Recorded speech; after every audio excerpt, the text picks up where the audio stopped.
வணக்கம், ஜஸ்வினி ஃபுட்ஸுக்கு உங்களை வரவேற்கிறேன். இன்றைக்கு நாங்கள் பெனங்கட்டி கூழ் அல்லது ஆடிக்கூழ் செய்கிறது எப்படின்னு பார்ப்போம். ஒரு கப் தீட்டிய சிவப்பு பச்சை அரிசி எடுத்து வச்சுக்கேன். அதை தண்ணியில் 2 மணித்தியாலம் ஊற வைப்போம்.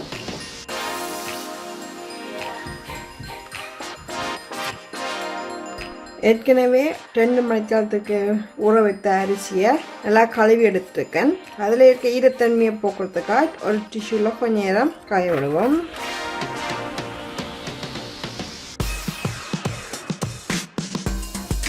தேவையான பொருட்கள்: 2 மணித்தியாலத்துக்கு மேல் ஊற வைத்த சிவப்பு பச்சை அரிசி 1 கப், 500 கிராம் பெனங்கட்டி, 1/2 கப் வறுத்த உளுத்தம்மா, 100 கிராம் தேங்காய் சொட்டு, 2 மேசக்கரண்டி வறுத்த பயறு, உப்பு தேவையான அளவு, ஏலக்காய் தூள் 1/2 தேக்கரண்டி, 400 மில்லிலிட்டர் தேங்காய்பால்.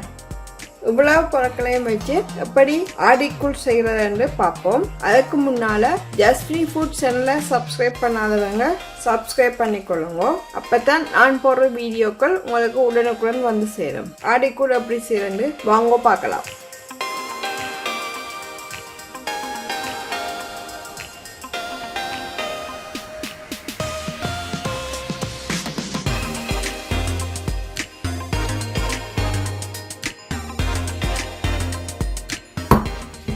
இந்த பெனங்கட்டியை இப்படியே போட்டால் கரையிறதுக்கு நேரம் எடுக்கும். இதை சின்ன சின்ன வெட்டி போட்டு போடுவோம்.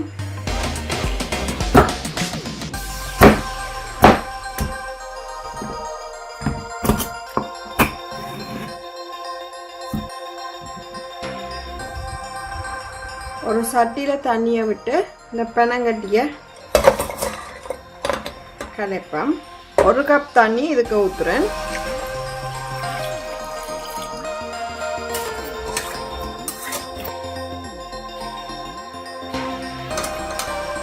இதுக்கு நாங்கள் ஏற்கனவே காய வச்ச அரிசியை போட்டு அரைப்போம்.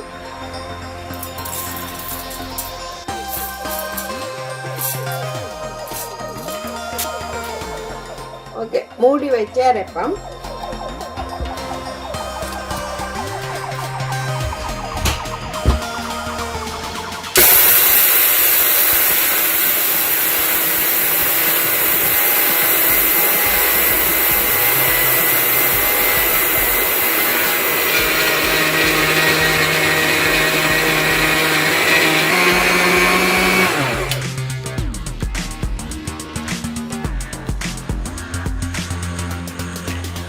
அரைச்சி முடிஞ்சது. இதை ஒரு அரிதட்டில் வச்சு அரைப்போம்.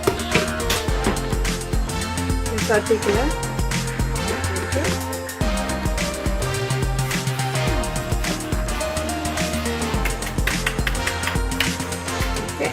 கட்டையும் தான் இனி இருக்கு.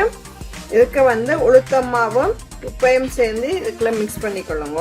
இதை நல்லா மிக்ஸ் பண்ணிக்கொள்வோம். இதில் இருந்து 4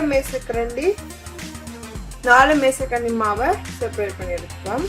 2, 3, 4. இந்த மாவு செப்பரேட் பண்ணி வைக்க என்னத்துக்குன்னு சொன்னால் சின்ன சின்ன உருண்டையை பிடிக்கிறதுக்காக இந்த மாவை செப்பரேட் பண்ணி எடுத்து வச்சுக்கேன். இதுக்குள்ள நாங்கள் தேங்காய் பால் எடுத்து வச்சுக்கேன் தானே, அதையும் இதோட சேர்த்து மிக்ஸ் பண்ணிக்கொள்வோம்.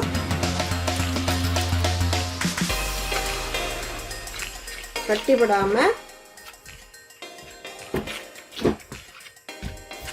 கூழாக கரைச்சி கொள்ளணும்.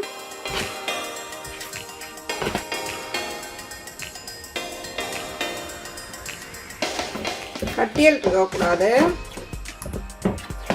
ஓகே, இதை கூழாக கரைச்சி வச்சுக்கேன். இதை செப்பரேட்டாக வைப்போம். நாங்கள் ஏற்கனவே வேறையாக எடுத்து வச்சா 4 மேசக்கரண்டி மாக்கிழவையை இடியப்பம் குழைக்கிற எப்படியோ அதே மாதிரி கொஞ்சமாக சுடுதண்ணி விட்டு குழைப்போம்.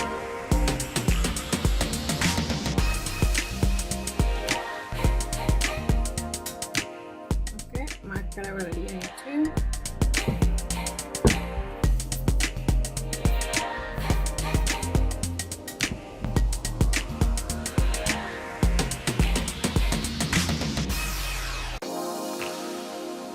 இதை இதை வந்து சின்ன உருண்டைகளாக ஊற்றணும்.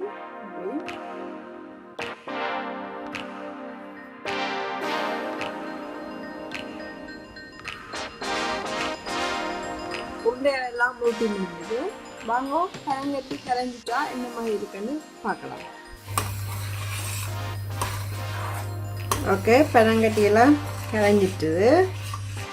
ஓகே, இதை வந்து ஒரு செப்பரேட்டாக வச்சுட்டு இன்னொரு சட்டி எடுப்போம். இந்த பனங்கட்டிக்கு வந்து சில வேளையில் கல்லுகள் ஏதாவது சின்ன சின்ன கருப்பு இதுகள் இருக்கும். அதுக்காக இதை கொஞ்சம் வடிச்செடுப்போம்.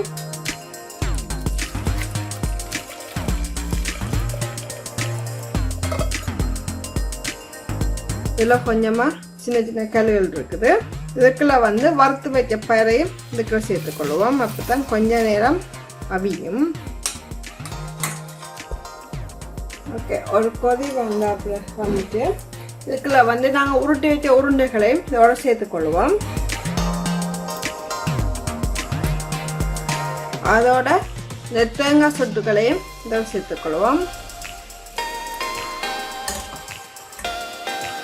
இந்த உருண்டையில் ஊட்டும் போது கொஞ்சம் தண்ணி கூடிட்டுன்னு சொன்னால் வறுத்த அரிசிமா அது கொஞ்சம் சேர்த்து நீங்கள் உருண்டைகளை உருட்டலாம்.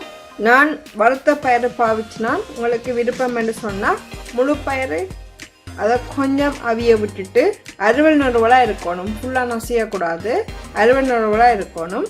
அதையும் பாவிக்கலாம். ஓகே, இது கொஞ்சம் வச்சுட்டு இதுக்குள்ள வந்து நாங்கள் ஏற்கனவே தேங்காய் பால், அரிசிமா, அதில் உளுத்தமா எல்லாம் கலந்து வச்சிருக்கோம். அந்த கலவையை இதோட சேர்த்துக்கொள்ளுவோம்.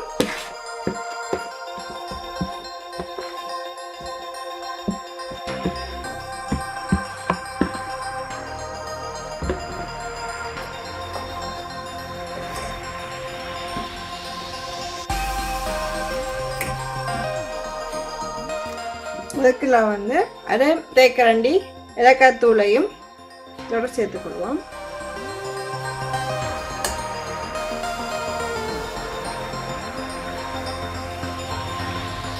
உங்களுக்கு இனிப்பு காணாது அப்படின்னு சொன்னால் கொஞ்சம் சீனி சேர்த்துக்கொள்ளலாம்.